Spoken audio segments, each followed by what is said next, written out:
हुए हैं। उपाध्यक्ष महोदय, हमारा प्रदेश तो बहुत शरीफ लोगों का प्रदेश है, अभी भी हमारे अपने लोग उतने इन्वॉल्व नहीं है जितने बाहर के लोग इन्वॉल्व हो रहे हैं।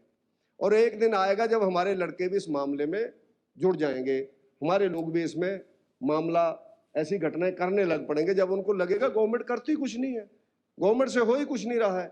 इसलिए उपाध्यक्ष महोदय, मेरा जो मानना है कि हिमाचल प्रदेश के अंदर जो घटनाएं हो रही हैं, माननीय अपोजिशन लीडर जी ने भी बोला है, जयराम जी ने भी बोला है, आदमी पहले शर्म करता था गलत काम करते हुए, कोई पुलिस आती थी, कोई ऑफिसर आता था तो भाग जाता था। चंबा के अंदर जब खैर चोरों को पकड़ा, लकड़ी चोरों को पकड़ा, उन्होंने गार्ड को गाड़ी के पीछे घसीटा, अखबार के अंदर जिन्होंने लगी।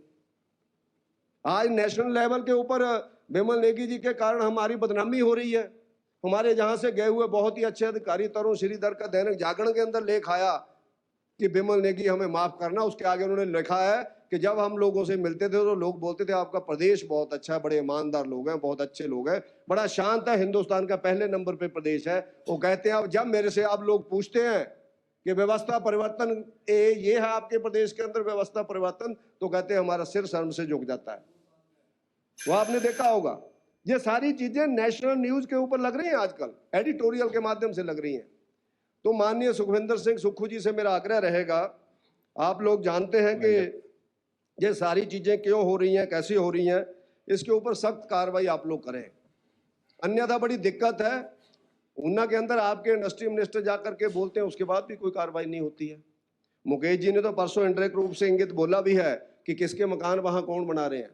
हमारे जिला में ये नहीं हो रहा है कि जो फरोतियां कर रहे हैं, नाम लेकर के फरोतियां कर रहे हैं कि मैं वो बोल रहा हूं, फलानी जेल से बोल रहा हूं, इतने लाख रुपया वहां पहुंचा दो, तो उनके साथ हमारे पुलिस के अधिकारी उन पे सख्त कार्रवाई नहीं कर रहे हैं, उनके ऊपर मीडियोकर बन करके समझौते करा रहे हैं, यार इतना नहीं इतना दे दो यार, छोड़ो स्यापा मकाओ, मामला छोड़ो।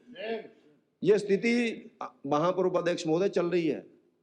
और ऐसी परिस्थितियों में कैसे आम जनता सर्वाइव करेगी, कैसे वहां पर स्थितियां होंगी, तो मेरा यही आग्रह रहेगा। हम आप सब लोग कई बार हम लोग हैरान होते थे कि बाहर के प्रदेशों के लोग इतने पीएसओज क्यों रखते हैं अपने साथ।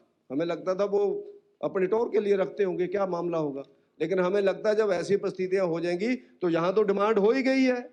यहाँ तो केवल सिंह पठानिया जी ने बोला ही है और लोगों ने भी बोला कि अब हिमाचल में भी 2-2 लोगों को देना चाहिए, और 2-2 लोगों के साथ एक पिस्टल वाला हो, एक स्टेन गन वाला हो। आप कल्पना करो ये कैसी डिमांडें शुरू हो गई, जिस प्रदेश के अंदर पुलिस के, तो मैं तो क्या, वो एमएलए तो क्या, मिनिस्टर तो क्या, चीफ मिनिस्टर भी बोलता है पीएसओ को, यार तुम काम करो, मैं थोड़ा कहीं जा रहा हूँ, आप आराम करो यार, मेरे पीछे मत आना भैया, कोई जरूरत नहीं है मेरे को।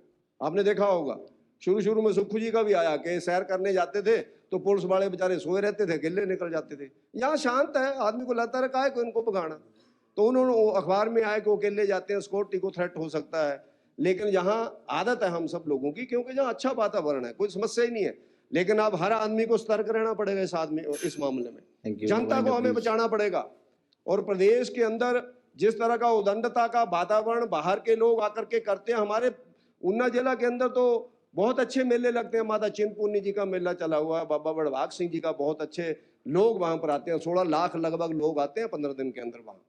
और इसी तरह से हमारा अभी चैत्र महीने का मेला चलेगा, बाबा बालकनाथ का है, पीनगाह का है।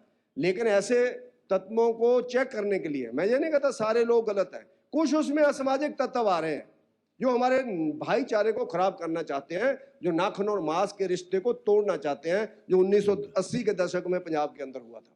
इसमें 30,000 लोगों की मौत हुई थी, 30,000, जिसके कारण हमें प्रधानमंत्री भी खोने पड़े थे। और देश के अंदर बहुत ही लोगों की, जिंदा लोगों को दिल्ली के अंदर दंगों के अंदर जला दिया गया था। वो घटना एक कोरिलेट थी सारी, वो एकदम नहीं हुई थी। अनेकों लोगों को, बेचारों के परिवार जिंदा जला दिए थे दिल्ली के अंदर सिख भाइयों के। पंजाब के अंदर 30,000 लोगों की हत्या हुई थी उग्रवादियों के द्वारा। इस देश के माननीय प्रधानमंत्री जी को अपनी जान देनी पड़ी थी। वो घटनाएं अगर शुरू में रोक ली जाती तो उपाध्यक्ष महोदय जी सारा जो कालखंड है वो मुझे लगता शांतिपूर्ण गुजरता।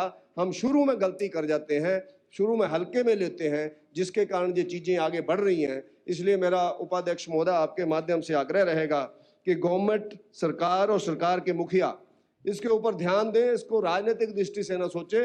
जो भी आदमी गलत काम करता है, आपको कोई भी आदमी माइनिंग में मिलता है, लॉटरी में मिलता है, आपको गुंडागर्दी में मिलता है, आपको चिट्टे में मिलता है, आप सख्त कार्रवाई करें।